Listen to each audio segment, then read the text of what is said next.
Hello everyone, how are you all? Welcome back to my YouTube channel JB Law Academy. So today we are going to discuss on the part 3 of the Indian Constitution, and we are going to discuss on the article 19 to 24. So let's start our session. तो बने रहिए आज के इस video में, अंत तक तो स्टार्ट करते हैं। तो हमारा जो आर्टिकल 19 है वो व्यक्तियों को यानी कि नागरिकों को जो है कुछ स्वतंत्रता प्रदान करता है। तो वो क्या है उसको जो है हम जानेंगे। तो सभी नागरिकों को जो है वाक स्वातंत्र और अभिव्यक्ति स्वातंत्र का अधिकार है। तो कोई भी व्यक्ति जो है कुछ भी बोल सकता है, उसके लिए ये अधिकार है कि वह अपने शब्दों को जो है दूसरों के समक्ष पेश कर सकता है, लेकिन उस पर जो है कुछ जो है युक्त निर्बंधन लगाए गए हैं राज्य के द्वारा। तो कोई भी व्यक्ति जो है किसी विदेशी राज्य या फिर ये जो स्वयं की गवर्नमेंट है उसकी अगेंस्ट जो है कुछ भी अननेसेसरी वर्ड नहीं बोलेगा, यानी कि वह जो है युक्त ही बोलेगा। कुछ भी गलत जो वर्ड होते हैं उनका जो है यूज़ नहीं करेगा। तो सभी को ये राइट है कि वह कुछ भी बोले, लेकिन साथ ही सबका ये कर्तव्य भी है कि वह जो सही ही बात बोलें। तो आगे बढ़ते हैं। तो शांतिपूर्वक और निरायुध सम्मेलन का, तो सभी व्यक्ति को जो है राइट दिया गया है कि सभी व्यक्ति जो है निरायुध सम्मेलन कर सकते हैं, यानी कि बिना हथियार के कोई भी जो है सम्मेलन कर सकते हैं, यानी कि इकट्ठा हो सकते हैं। और साथ ही साथ संगम या संघ बनाने का, तो व्यक्ति जो है संगम या संघ बना सकते हैं, यानी कि ग्रुप बना सकते हैं, कोई भी कमेटी बना सकते हैं, उसका गठन कर सकते हैं। और नेक्स्ट है भारत के राज्य क्षेत्र में सर्वत्र आवाज़ संचरण का, तो सभी व्यक्तियों को ये अधिकार है कि वह जो है भारत के राज्य क्षेत्र में कहीं भी जो है घूम सकते हैं, लेकिन इसमें भी कुछ युक्त निर्बंधन बनाए गए हैं। जैसे कि कुछ ऑफिस होते हैं जहाँ पर जो हर जो सिटीजन है वो नहीं जा सकता, तो अगर उसके लिए अलाउ है तो वो जा सकता है, अगर अलाउ नहीं है तो वो जो है नहीं जा सकता। और बाकी का जो जहाँ पर अलाउ है वहाँ पर जो है उसको रोका नहीं जा सकता। इसके नेक्स्ट है भारत के राज्य क्षेत्र के किसी भाग में निवास करने का और बस जाने का। तो सभी नागरिकों को ये राइट है कि वह जो है भारत के राज्य क्षेत्र में कहीं भी बस सकता है और वह जो कहीं भी जो है निवास कर सकता है। और कोई भी व्यक्ति उपजीविका या व्यापार या कारोबार करने का अधिकार, सभी को ये राइट है कि वो कोई भी व्यापार या कारोबार कर सकता है। तो इसका नेक्स्ट है जो 2 है, सब क्लास 2 का खंड जो 1 है कि उपखंड का की कोई बात उक्त उपखंड द्वारा दिए गए अधिकार के प्रयोग पर भारत की प्रभुता और अखंडता, राज्य की सुरक्षा, विदेशी राज्यों के साथ मैत्रीपूर्ण संबंधों, लोक व्यवस्था, शिष्टाचार या सदाचार के हितों में अथवा न्यायालय अपमान, मानहानि या अपराध उद्दीपन के संबंध में युक्त निर्बंधन जहाँ तक कोई विद्यमान विधि अधिरोपित करती है वहाँ तक उसके प्रवर्तन पर प्रभाव नहीं डालेगी, या वैसे निर्बंधन अधिरोपित करने वाली कोई विधि बनाने से राज्य को निवारित नहीं करेगी। तो मैंने पहले ही बता दिया कि आपको कि कोई भी मतलब सभी सिटीजन को ये राइट है, यानी कि उनको स्वतंत्रता दी गई है कि वो कहीं भी आ जा सकता है, कुछ भी बोल सकता है, कोई भी संघ बना सकता है, लेकिन उसको जो है युक्त तरीके से ही वो यूज़ कर सकता है।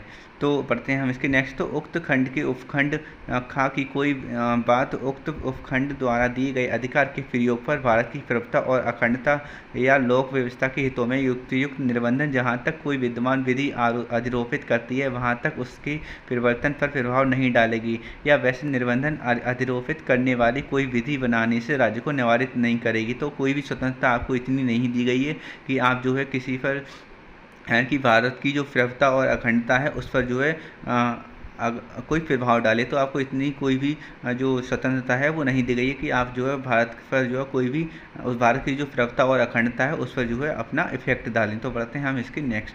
तो उक्त खंड के उपखंड गा की कोई बात उक्त उपखंड द्वारा दी गई अधिकार के प्रयोग पर भारत की प्रभुता और अखंडता या लोक व्यवस्था पर या सदाचार के हितों में युक्त निर्बंधन जहाँ तक कोई विद्यमान विधि अधिरोपित करती है वहाँ तक उसके परिवर्तन पर प्रभाव नहीं डालेगी, या वैसे निर्बंधन अधिरोपित करने वाली कोई विधि बनाने से राज्य को निवारित नहीं करेगी।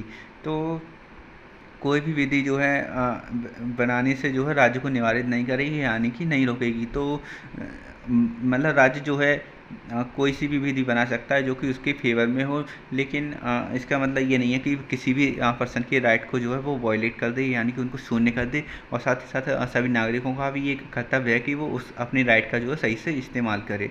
तो उक्त खंड के उपखंड घा और उपखंड अड़ा की कोई बात उक्त उपखंडों द्वारा दिए गए अधिकारों के प्रयोग पर साधारण जनता के हितों में या किसी अनुसूचित जनजाति के हितों के संरक्षण के लिए युक्त निर्बंधन जहाँ तक कोई विद्यमान विद्यमान विधि अधिरोपित है वहाँ तक उसके परिवर्तन पर प्रभाव नहीं डालेगी या वैसे निर्बंधन अधिरोपित करने वाली कोई विधि बनाने से राज्य को निवारित नहीं करेगी। तो जो हमारी खंड 5 का जो उपखंड घा था और अड़ा था, तो उसकी कोई भी बात जो है किसी अनुसूचित जाति या जनजाति के जो लोगों के जो हित हैं उन पर जो है प्रभाव या फिर उनके संरक्षण पर जो है प्रतिबंधन नहीं डालेगी। साथ तो बढ़ते हैं हम इसके नेक्स्ट। तो उक्त खंड के उपखंड 6 की कोई बात उक्त उपखंड द्वारा दिए गए अधिकार के प्रयोग पर साधारण जनता के हितों में युक्त निर्बंधन जहाँ तक कोई विद्यमान विधि अधिरोपित करती है वहाँ तक उसके परिवर्तन पर प्रभाव नहीं डालेगी या वैसे निर्बंधन अधिरोपित करने वाली कोई विधि बनाने से राज्य को निवारित नहीं करेगी। और विशिष्टता उपखंड की कोई बात कोई व्यक्ति उपजीविका व्यापार या कारोबार करने के लिए आवश्यक वैयक्तिक या तकनीकी अर्हता, तो जो विधि है वो किसी को निवारित नहीं करेगी और जो है रोकने के लिए। तो सभी को जो राइट है कि वो जो है अपना अधिकारों का जो है यूज कर सकता है, लेकिन उसको जो है राज्य की गरिमा को जो है ध्यान में रखना पड़ेगा, उसकी एकता और अखंडता को बनाए रखना पड़ेगा।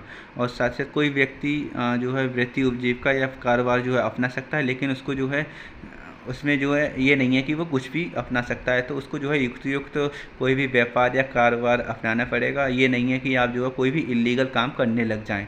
तो आपको अपना जीवन निर्वाह करने का अधिकार है, लेकिन किसी दूसरों की जो जीवन है उसको छीनने का अधिकार नहीं है।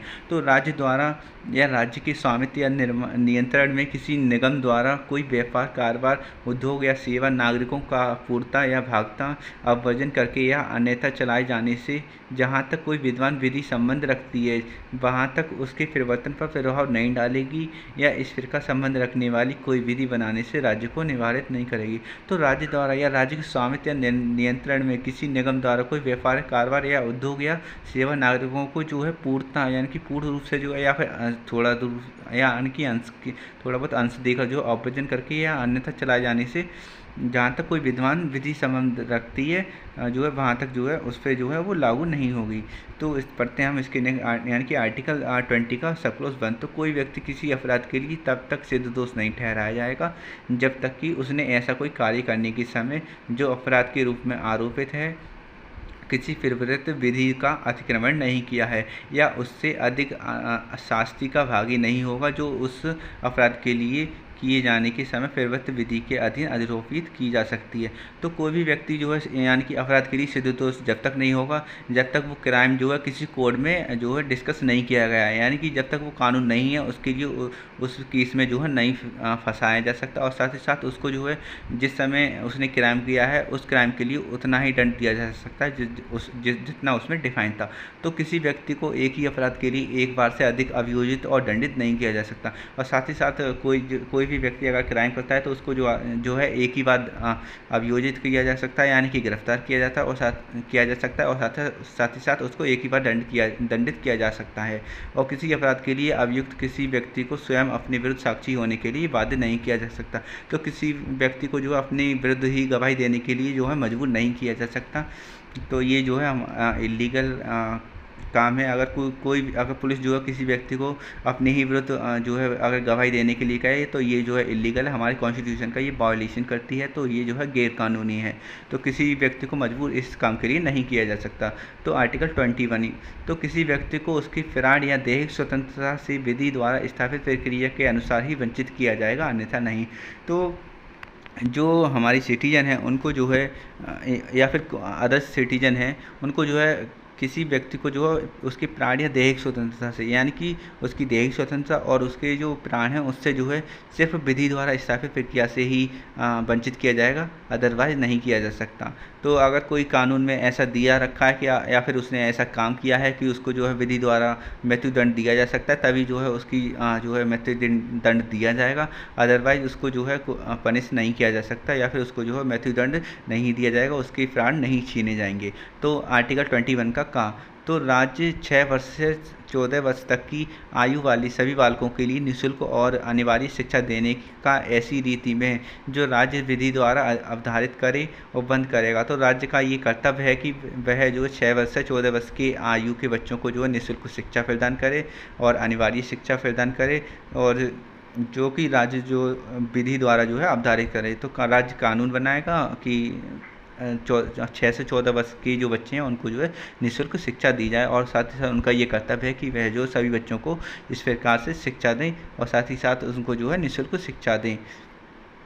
तो ये जो आर्टिकल है संविधान का 86वां संशोधन अधिनियम 2002 की धारा 2 द्वारा जो है अंतःस्थापित किया गया था। तो अब बढ़ते हैं आगे। तो आर्टिकल 22 का सब क्लॉज 1, किसी व्यक्ति को जो गिरफ्तार किया गया है ऐसी गिरफ्तारी के कारणों से यथाशीघ्र अवगत कराए बिना अभिरक्षा में निरुद्ध नहीं रखा जाएगा या अपनी रुचि के विधि वेबसाइट से परामर्श करने और प्रतीक्षा करने के अधिकार से वंचित नहीं रखा जाएगा। तो अगर किसी व्यक्ति को जो है अगर गिरफ्तार किया जाता है तो उसको जो है यथाशीघ्र जो है उसको बताना पड़ेगा कि तुम्हें जो है क्यों रखा गया है, यानी कि अगर किसी को कैद करके रख रहे हैं तो हमें उसको बताना पड़ेगा कि तुम्हें जो है गिरफ्तारी का मतलब उसको जो उस व्यक्ति को जो गिरफ्तारी का कारण बताना पड़ेगा कि उसको जो है गिरफ्तार क्यों किया गया है। साथ ही साथ उस व्यक्ति को जो है एक लॉयर चुनने की भी स्वतंत्रता दी जाएगी और उसको जो है अपने मन का जो है लॉयर चुनने की स्वतंत्रता प्राप्त होगी। तो बढ़ेंगे हम इसके नेक्स्ट। तो इसका जो सब क्लॉज 2 है, प्रत्येक व्यक्ति को जो गिरफ्तार किया गया है और अभिरक्षा में निरुद्ध रखा गया है गिरफ्तारी के स्थान से मजिस्ट्रेट के न्यायालय तक यात्रा के लिए आवश्यक समय को छोड़कर ऐसी गिरफ्तारी से 24 घंटे की अवधि में निकटतम मजिस्ट्रेट के समक्ष पेश किया जाएगा और ऐसे किसी व्यक्ति को मजिस्ट्रेट के प्राधिकार के बिना उक्त अवधि से अधिक अवधि के लिए अभिरक्षा में निरुद्ध नहीं किया जाएगा। तो कोई भी व्यक्ति जो है अगर वो गिरफ्तार किया जाता है तो उसको जो है पुलिस जो है 24 घंटे से ज़्यादा समय के लिए अपने पास गिरफ्तार करके नहीं रख सकती। लेकिन इसमें जो है यानी कि जहाँ से व्यक्ति को जो है गिरफ्तार किया गया और जो है न्यायालय तक पहुँचाया गया है उस समय को काउंट नहीं किया जाएगा और जिस समय के लिए वह गिरफ्तारी में था उसको जो है काउंट किया जाएगा। तो बढ़ते हैं इसके सब क्लॉज 3 पर। तो खंड 1 और खंड 2 की कोई बात जो है किसी ऐसे व्यक्ति को लागू नहीं होगी जो तत्समय शत्रु अंदेशीय है या निवारक निरोध का उल्लंघन करने वाली किसी विधि के अधीन गिरफ्तार या निरुद्ध किया गया है।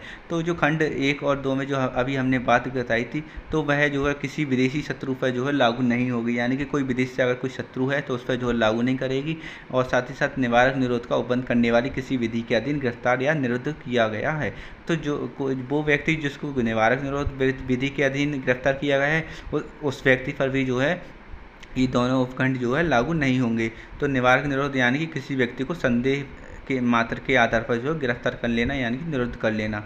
तो बढ़ते हैं हम इसके नेक्स्ट। तो निवारक निरोध का उल्लंघन करने वाली कोई विधि जो है किसी व्यक्ति का 3 मास से अधिक अवधि के लिए तब तक निरुद्ध किया जाना प्राधिकृत नहीं करेगी जब तक कि तो किसी व्यक्ति को जो है 3 मास से अधिक व्यक्ति जो है महीने से ज़्यादा जो है गिरफ्तारी में नहीं रख सकते जब तक कि जो है ऐसे व्यक्तियों से जो उच्च न्यायालय के न्यायाधीश हैं या न्यायाधीश रहे हैं या न्यायाधीश नियुक्त होने के लिए अर्हित हैं मिलकर बने सलाहकार बोर्ड से 3 मास की उक्त अवधि की समाप्ति से पहले ये प्रतिवेदन नहीं दिया कि उसकी राय में ऐसी निरोध के लिए पर्याप्त कारण है। तो जब तक कि जो है कोई भी जो जो जज हैं वो नहीं बता देते तब तक जो है उस 3 महीने से अधिक जो है उसको नहीं रख सकते। तो परंतु इस उपखंड की कोई बात किसी व्यक्ति का उस अधिकतम अवधि से अधिक अवधि के लिए निरुद्ध किया जाना प्राधिकृत नहीं करेगी जो खंड 7 के उपखंड खा के अधीन संसद द्वारा बनाई गई विधि द्वारा भेद की गई है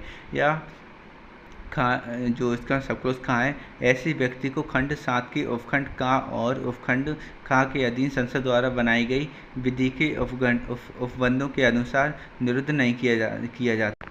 तो बढ़ते हैं इसके आगे। तो निवारक निरोध का उल्लंघन करने वाली किसी विधि के अधीन किए गए आदेश के अनुसरण में जब किसी व्यक्ति को निरुद्ध किया जाता है तब आदेश करने वाला प्राधिकारी यथाशक्य शीघ्र उस व्यक्ति को ये संसूचित करेगा कि वह आदेश किन आधारों पर किया गया है और उस आदेश के विरुद्ध अभ्यावेदन करने के लिए उसे अतिशीघ्र अवसर देगा। तो निवारक निरोध का उल्लंघन करने वाली किसी विधि के अधीन किए गए आदेश के अनुसरण में जो है जब किसी व्यक्ति को गिरफ्तार किया जाएगा तब जो है आदेश करने वाला प्राधिकारी जो है यथाशीघ्र जो है उस व्यक्ति को यानी कि सूचना देगा कि वह आदेश किन आधारों पर किया गया।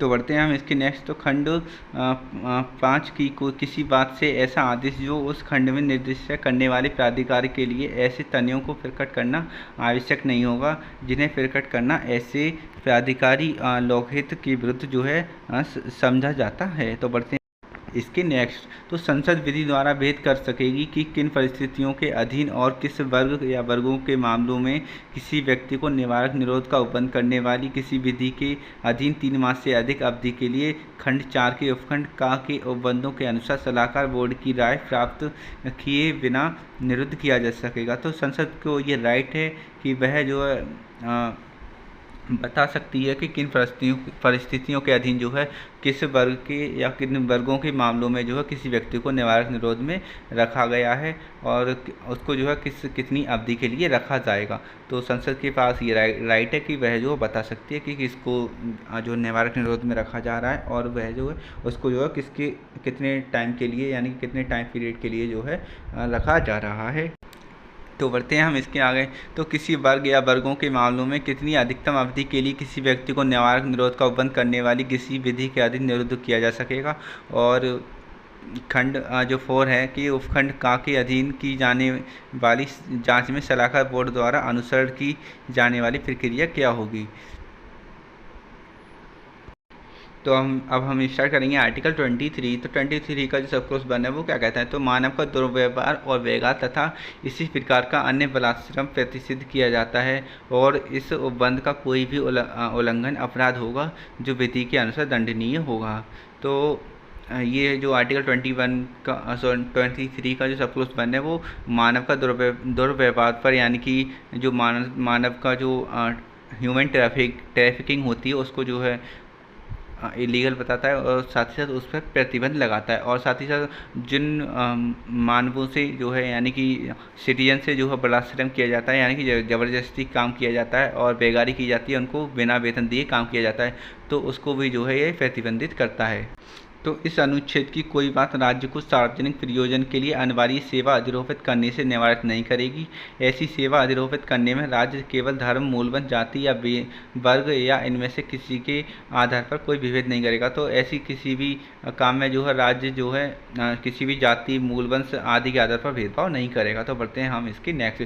तो आर्टिकल 24। तो 14 वर्ष से कम आयु के किसी बालक को किसी कारखाने या खान में काम करने के लिए नियोजित नहीं किया जाएगा या किसी अन्य परिसंकट में नियोजन में नहीं रखा जाएगा। तो 14 किसी भी बच्चे को यानी कि जो 14 वर्ष से कम आयु का हो उसको जो किसी भी कारखाने में नहीं लगाया जा सकता। साथ ही साथ उनको जो है ऐसे कारखानों में नहीं लगाया जाएगा जो कि संकट में हो यानी कि उसमें उनकी जान को जो है जोखिम में डाला जाए। तो ऐसी किसी भी काम में जो बच्चों को नियोजित नहीं किया जाएगा यानी कि उनको ऐसे काम में नहीं लगाया जाएगा। अगर कोई ऐसा काम करता है तो वो इलीगल कहलाएगा और उसको जो है पनिशमेंट दी जाएगी। तो दोस्तों आज का जो वीडियो है वो अगर आपको पसंद आया हो तो प्लीज़ चैनल को सब्सक्राइब कर दें, साथ ही साथ अपने दोस्तों के साथ शेयर कर दें जिससे कि वो भी जो है इस वीडियो को देख पाएँ और अच्छी नॉलेज प्राप्त कर पाएँ। तो अभी के लिए थैंक यू, मिलते हैं हम अपनी नेक्स्ट वीडियो में, बाय।